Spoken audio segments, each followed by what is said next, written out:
tout à fait quand même.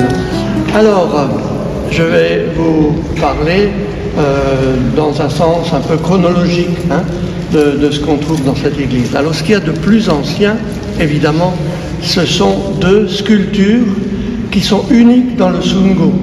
Il y en a une troisième, c'est les fonds baptismaux de Guildevillers. Ces trois sculptures, fonds baptismaux de Guildevillers, le sarcophage de Saint-Maurent et le tympan de cette petite porte, ce sont les trois sculptures du Sungo. Il y a peut-être à Felbach quelque chose, mais je ne crois pas. À Felbach, c'est l'église.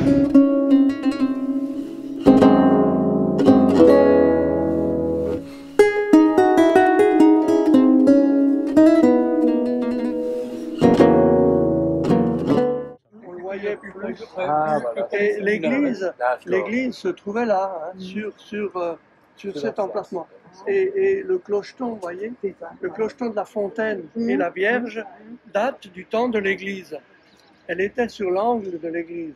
Et elle a été, donc comme ils ont démoli l'église, ils ont prélevé le clocheton et la Vierge. Et c'est tout ce que nous avons dans le Sundo de gothique. Je vous souhaite la bienvenue. Je suis ravie de vous accueillir. Alors, je suis accompagnée aujourd'hui par Astrid, qui sera notre guide. Bonjour tout le monde. Bonjour. Par Caroline et Yvonne, qui sont conseillères municipales. Caroline est là, Yvonne est à l'intérieur. Alors notre belle église, vous êtes là aujourd'hui pour la découvrir. Alors, c'est un monument, elle est classée monument historique et c'est un joyau de l'architecture du passé. Et je dirais que pour Felbach, elle est surtout un marqueur de notre identité. Et avec la nouvelle équipe municipale, parce que nous sommes élus depuis 2 ans, nous avons vraiment à cœur de la faire découvrir, de la faire rayonner et d'en faire un lieu de culture. L'adhésion à Jeanne de Ferrette 2024 va totalement dans le programme.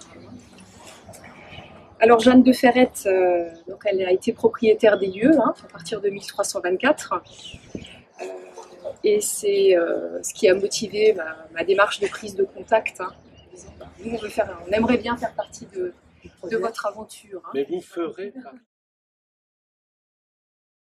En revenant d'un pèlerinage à Saint-Jacques-de-Compostelle, il avait décidé avec son épouse Stéphanie de faire bâtir à Velpach un prieuré clunisien de femmes. Il faut vous imaginer, la superficie de l'église au départ, c'était le double. Toute la place du parking était prise par le dortoir et le réfectoire pour les moniales. Nous avions entre 20 à 32 moniales qui travaillaient ici. Leur travail, c'était quoi? De prier pour le salut de l'âme des fondateurs et pour leur fils Louis. L'église était aussi dédiée à la Vierge Marie et à Saint Jacques. C'était aussi prévu de mettre les sépultures des comtes de Ferrette. Nous avons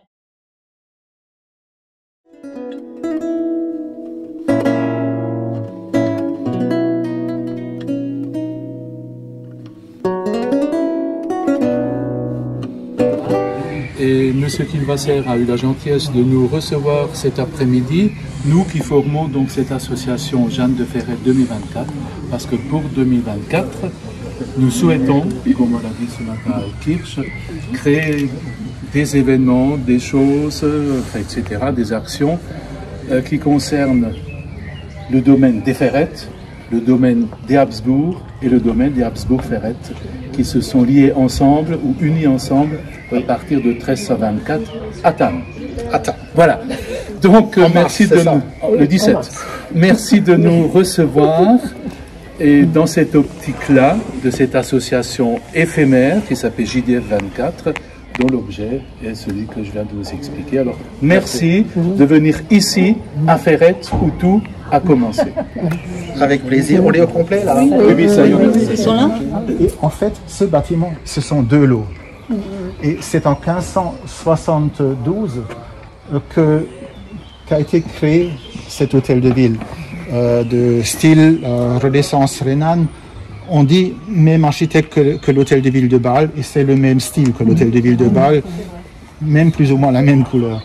Et donc, en 1572, ils ont apparemment mis 2 lots ensemble pour créer ce bâtiment.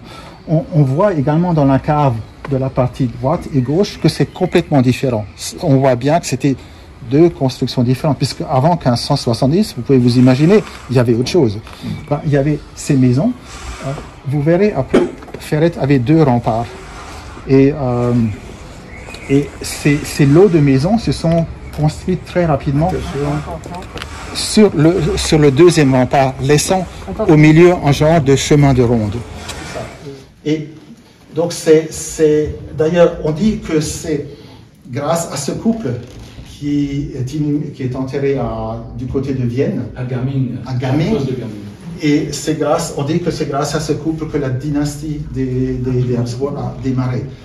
Même si avant, il y en avait déjà des cousins à Habsbourg. Et